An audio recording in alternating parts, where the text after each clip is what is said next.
Hello, everyone. My name is CJ, and welcome to the first episode of my podcast called Hacha y Machete. I will be mainly focusing on what colonialism is and how it works and how it is enforced by powerful nations on those who are basically powerless. I will be mainly focusing on European expansion to the quote unquote New World and then moving into modern day colonialism, more perfectly and inhumanely done by the United States of North America. I myself am from Puerto Rico, which is considered to be the oldest colony in the world. And the reason why I say that it's the oldest colony is because even though the United States and many other European powers have tried to change the name from colony to territory, we all know that Puerto Rico, alongside many other occupied nations around the world, are under direct colonial rule by imperialistic powers, such as the United States, the UK, and many other countries. Now I know that along the way, someone is going to bring up the old tired argument of, well, it's happened everywhere else in the world. It's part of our human nature. It's part of our history. Or they're going to bring up the old racist argument of, Africans sold slaves too. Did you know that they sold their own people? Which, for those of us who actually have critical thinking and have studied these subjects, know that sure, they did have slaves. They did sell slaves, but never in the scale of the Dutch, the French, the English, and the Spanish. Not only that, that same people that enslaved other human beings for personal gain also came up with the concept of race, so that they could totally justify the inhumane treatment of slaves that they were taken from Africa and the natives they were trying to kill off in the Caribbean and all over what is now known as Latin America. But something that I have come to realize is that not a lot of people know the definitions of the words that they use. For example, they don't know the definition of colonialism, they don't know the definition of a colony, and they don't know the definition of a territory. But we all know that that is done by design. You see, the powerful, the elites, the bourgeoisie want to keep us in that state of ignorance so that they can get away with all the inhumane treatments and all the, well, BS that they want to inflict on other people just so they can make a buck. So, to start off simple, let's look at the definition of colonization. Colonization is the action or process of settling among and establishing control over the indigenous people of an area. What does that mean in simple terms? An outside force coming in and establishing their own rule and their own needs over the needs of the people of that place. Now let's move on to the definition of a colony. A colony is a country or an area under the full or partial political control of another country, typically a distant one, and occupied by settlers from that country. I mean, I don't think we have to talk too much about that definition. It's pretty clear what it is and what its intent is. Now, lastly, let's go ahead and look at the definition of a territory. A territory is an area or land under the jurisdiction of a ruler or a state. Now, as you can see from the definitions that I gave you, a territory and a colony are actually the same thing. They are both ruled by an outside power that basically has no connection to the people of the land whatsoever. They were not asked to come there. They were not requested to be there. They just saw the land and said, hey, look at all the minerals, look at all the resources we can take from there. It is ours now because we say it is. I mean, but to really understand all this, we will have to go back to the very beginning. And no, I am not talking about going back to the time of the Romans or even to the time of the Greeks. Like I said, I am mainly focusing on European expansion and the imperialism committed by the US government. So unfortunately, we are going to have to start with Christopher Columbus and how he decided that he wanted to travel west to find a new route to make trade with India. Along the way, he faced many challenges to get funded, to get ships, or even to get men to follow him. And he even had to leave his own city of Genoa, or Genoa, what is called in English, he traveled to Spain to meet with Queen Isabella I, where he convinced her about his little voyage west. At this time, Spain was kicking out many people, including Arab descendants, Muslims, and even Jews. They were also fighting for the land of Granada that was ruled by the Nasrid dynasty. So when the queen heard about a possible route to get commerce going between India and Spain, she did not hesitate too much on giving him what he needed. She gave him men, money, supplies, and 3 ships called La Pinta, La Niña, and the Santa Maria. And the rest is history. When he got to the Caribbean, he saw how much shiny things, how much gold the Tainos had in that land. So he went back to Spain. He told the queen all about what he had found. She gave him additional men, additional ships, and additional equipment to conquer the area. On his second voyage, he landed on what is now called Puerto Rico, but was called Borinquen by the natives of the land, which is why Puerto Ricans are called Boricua. They proceeded to enslave the Taino people, and those who resisted that enslavement would be humiliated in public and then even killed in front of all the other Tainos for them to see what would happen in what they would say was their God-given right to the land and to the life of those Tainos. Now, obviously, there is a certain passion to, I don't know, fight off invaders who are trying to take your land and who are killing your people. So the Taino decided to rebel against the Spaniards. Obviously, the Tainos didn't have the military equipment and the military knowledge that the Spaniards did have. So a lot of them were killed off. Now, you want to talk about a genocide. We can talk about the fact that there was a Taino genocide committed against the people there. It is said that over 10 million Tainos were killed by 1535. That is roughly 50 years since Christopher Columbus first landed in the Caribbean. Think about that. 10 million people were killed in 50 years by the Spanish rule. That is why they like to bring up this old myth that all the Tainos are gone, that all the Tainos were eliminated. That was basically propaganda made by the Spaniards themselves to justify bringing African slaves in. Because to this day, there is many of us who still carry Taino blood in our veins, who still have the passion of the Tainos, the culture of the Tainos. Even some of the words in the island are Taino. And that is not only in Puerto Rico, you can see that everywhere in the Caribbean, in the Dominican Republic, in Haiti, in Jamaica, Cuba, you will see a lot of Taino heritage still being passed down through the generations to this day. So this whole fable that Tainos were killed off, it's just that. A fable, it's not real. We are still here and we are still alive. But due to that propaganda, in August of 1518, King Charles I authorized Spain to ship enslaved people directly from Africa to the Caribbean. Spanish records do confirm that the first documented slave voyage to the Americas, in fact, landed in Puerto Rico in 1520.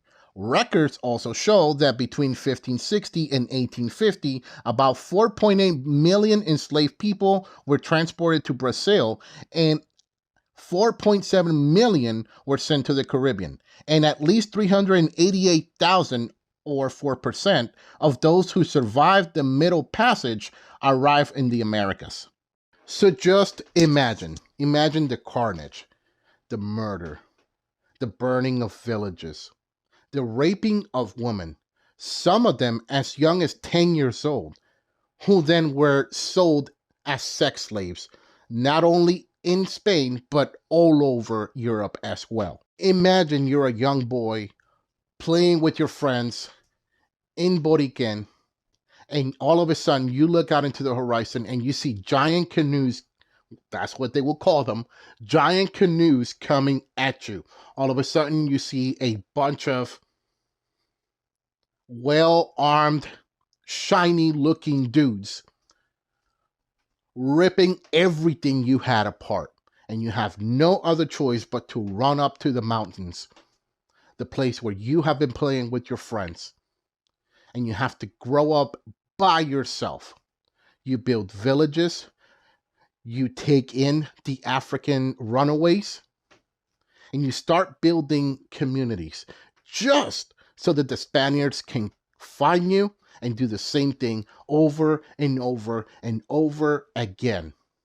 But not only in the Caribbean, but all over Latin America, it was the same thing. They would come in, they would kill off the natives, they would rape their women, put the slaves in to work, rape their women again, take all their resources, and send it back to their country just to enrich themselves.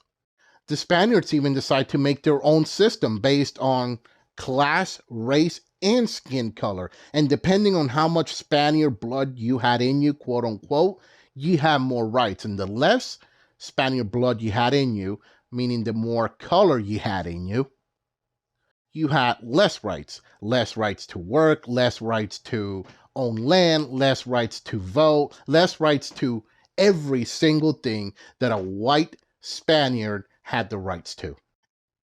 And that comes to an end with the Treaty of Paris of 1898, which officially ended the period of colonization in the Philippines and granted possession of Cuba, Puerto Rico, Guam, and the Philippines to the United States. But not only that, right there is when Cuba got their own independence. But the United States kept it as a colony. They basically said you get to keep your flag, you get to keep your generals, you get to keep your national anthem, you get to keep whatever you want. You just have to make sure that me and my friends have 100% access to the beaches, to the hotels, to the farms, and to the lands in the island. But that wasn't the case with Puerto Rico. That wasn't the case with Guam. You see, those two locations, including Hawaii in there, but they obtained that through other methods, basically the same method, give it to us or we'll blow your brains out, were important military strategic points. From Puerto Rico, they could send any ship they wanted out into Europe, Africa, and even into the Mediterranean. The same thing in Guam.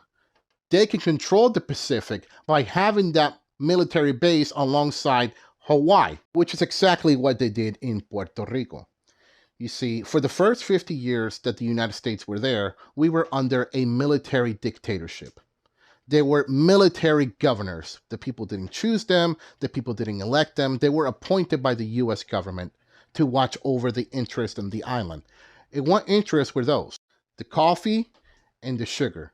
You see, when the United States was illegally given possession of Puerto Rico, Puerto Ricans were over 75% self-reliant.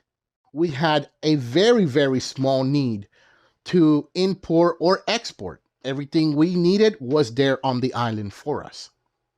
But then the United States decided to devalue our Puerto Rican peso, and there was a Puerto Rican peso, by 60% overnight. There was no memo, there was no warning, there was nothing. People went to bed and woke up 60% poor. Now the people had two choices. They could either go work for these, new owners of the land, or they can starve. Well, a lot of them decided not to do either, decided to take up arms against the U.S. government. But you see, the United States had a very, very clever idea. You see, they said, hey, here's what we're going to do then. We're going to make you U.S. citizens because we need people to go finish off World War I. And since at that time it was mandatory to go serve in the military, they shipped a bunch of Puerto Ricans who spoke no English and who were just conquered by the U.S. government to go defend the interest of the U.S. government in Europe. Most of these people didn't even know where Europe was. Most of these people didn't even know where the United States was. Yet here they find themselves thousands of miles away from their home, fighting for a power that just took them out, that just took them down, that just took everything from them. That is when we see the case of Pedro Albizu Campos, one of the biggest revolutionaries and supporters of Puerto Rican independence, basically in history, in all of Puerto Rican history. He was a lawyer who went to Harvard and faced heavy discrimination by his professors because he had dark skin. He was basically a black man from Puerto Rico who graduated at the top of his class, and the professors did pretty much everything to stop him from graduating, but they couldn't. He got his degree, and then he enlisted in the U.S. Army to go to World War I. When he was there, that's when he saw all the hypocrisy of the United States. And that's when he said, I am done. And he decided to fight against the colonizers. So in the 1930s, he funded what was called Los Cadetes de la República, the Cadets of the Republic, which were a paramilitary wing of the Puerto Rican Nationalist Party in the 20th century. The organization was also referred as Ejército Libertador de Puerto Rico, Liberation Army of Puerto Rico. After that, the United States decided to make it illegal to talk about independence or to even wave the Puerto Rican flag in what was called the gag law. There was a number of peaceful protests which were turned into massacres by the Puerto Rican police who were trained by the U.S. Army and by the U.S. generals themselves. A little bit after that, the United States decided to rename Puerto Rico from a colony to a territory and giving it partial sovereignty through what is known as a commonwealth. They installed a puppet government, which the guy who they put into power, who was quote unquote elected by the people, was actually a traitor who backstabbed Pedro Albizu Campos and the Cadetes of la República, because he was too scared of the might of the United States, and he was too scared of the embargoes and the sanctions that the United States were about to put in Puerto Rico. Newsflash, they already were doing that since 1920 with what is called the Jones Act, which says that any ship that is going to come into Puerto Rico must stop in an American port, get unloaded from the original ship, get reloaded into an American vessel, and then get transported to Puerto Rico, which comes with a 15 to 20% increase on everything. But the companies don't pay for that. They instead pass the bill down to the population in Puerto Rico, and that is still in effect till today. But Puerto Rico was not the only place that they did this to. They also stole 51% of the Mexican territory, which a lot of people say, no, they want fair and square. But how can something be one fair and square when you send your own people to live there, so then you can have an excuse to send your army in and start a whole war so you can take the land? Yeah, that's colonizer mentality. That's colonizer behavior. And that is the same thing they are doing all over the world to this day, with puppet governments, with fascist governments, supporting fascism literally after having a whole war against fascism. Which brings up the question, did the United States really join World War II to stop the killing of Jews and stop the Nazis? Or were they watching over their own capital interests that they were losing in Europe because of the Nazis? We can leave that subject for another moment, I think, right? And it should come of no surprise to anyone that the United States has heavily funded fascist militias and fascist governments in Latin America. It is the only way that they can maintain their grip and their boot on the necks of the people, and the only way they can take the resources of the people. By installing fascist puppet governments that are going to look out for the best interest of U.S. companies and the U.S. government. When you tell people about this, they say, well, I've heard about Pinochet. It wasn't only Pinochet. It was La Junta Militar in South America, especially in Argentina and Chile. It was Los Contras in Central America. It was the Somoza dynasty. They overthrew a democratically elected government in Guatemala over fucking bananas. I'm not even kidding. Bananas. Bananas. You have the fascist dictator Hugo Banzer, who was literally put into power by fucking Nixon. I could go on all day long. We could sit here all day long and name every single one. But every single one of those people, all they wanted was the power for themselves. All they wanted was the resources for themselves. All they wanted was the money for themselves. And they wanted to silence the will and the voice of the working class and of the people of those countries.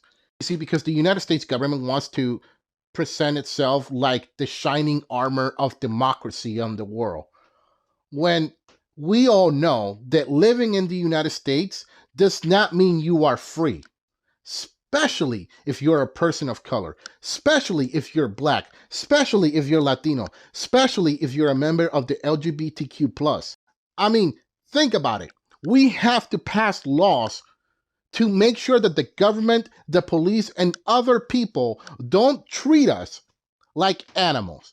That says a lot about this country. It also says a lot that the United States has the biggest prison population in the world, more than Russia, China, and North Korea put together. They spend billions of dollars on police departments, on militarizing the police in the United States, of giving aid to other countries. But when college students want the bare minimum and say, hey, Uncle Sam, can you please help us pay our college debts that you yourselves created by giving these greedy capitalist pigs the ability to do these things to us, to raise the price of education, to raise the price of healthcare, to raise the price of housing, something that is needed for people to better themselves and to literally live. But when we say that we need a group of people to lead us in the right direction, to care about the needs of the people, to care about the needs of the workers, they tell us that that is too extreme. They even have passed laws making it illegal for anyone to take part in the elections who considers himself a communist, an anarchist, or anything of such sort. Land of the free and home of the brave indeed. Now, I'm not trying to say that elections in the United States work. They don't, because elections under capitalism are there to give you the illusion that you have a choice. You don't. You don't have a choice. If you had a choice, you would choose who you want to be the runner-up for president, who you want in the Supreme Court justice, and you wouldn't have so many people of color incarcerated when most of them are still awaiting trial to see if they're guilty or innocent. But I digress, and I'm going to get back to my original topic of colonization and imperialism. A quick misconception that I want to bring up, and I'll end it with this, is the fact that there is no resistance against U.S. colonization and U.S. imperialism in Puerto Rico. There is a large number of people who are resisting colonization and imperialism right now on the island.